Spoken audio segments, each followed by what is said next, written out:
In this video, I'm going to review the 4 types of transformations that we see in geometry. These should all be reviewed. These are things that you did back in pre-algebra.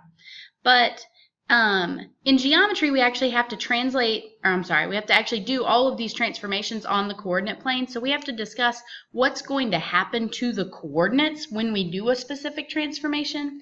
And I'm going to go into more detail on each one of these in the examples video.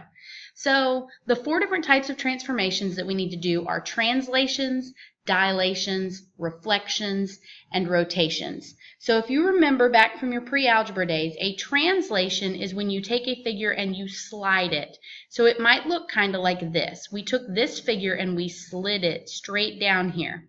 We didn't turn it, we didn't flip it over, it didn't change size, it just slid down. And so I'm going to remember that with the word slide. A dilation is like when you go to the eye doctor and they dilate your pupil. They are making your pupil grow so that they can see into your eye. So a dilation is when you make a figure grow or shrink. So like in this instance, this little blue triangle stretched out and became this bigger orange triangle. And so a dilation is a grow or a shrink.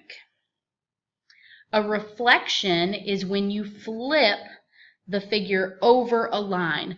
The y-axis and the x-axis tend to get used a lot for this, but you can also flip over any line. Like we could flip over this line right here, which is x equals 3, and the new triangle would just be way over here. But so a reflection might look like this. This is a reflection where they have flipped over the x-axis, or it might look like this. This is the blue triangle flipped over the y-axis. So for a reflection, I'm going to call that a flip. And a rotation, that's where you turn a figure or spin a figure around the coordinate plane.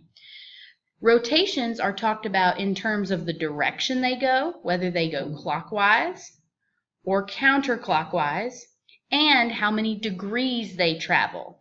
Now, on the coordinate plane, each quadrant is worth 90 degrees. So you could go 90, 180, 270, 360. Or you could go back the other way, 90, 180, 270, 360. And so this would be a 90 degrees clockwise rotation because I went clockwise. Or if I had gone the other way, it would be 270 degrees counterclockwise. This rotation from blue to red would be a 180 degree clockwise rotation or 180 degrees counterclockwise. When you're rotating 180 degrees, you really don't have to tell whether you're going clockwise or counterclockwise because you wind up in the same spot either way.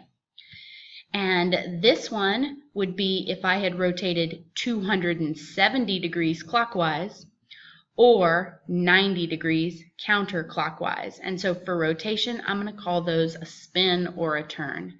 And that's a really quick review of all of the different types of transformations.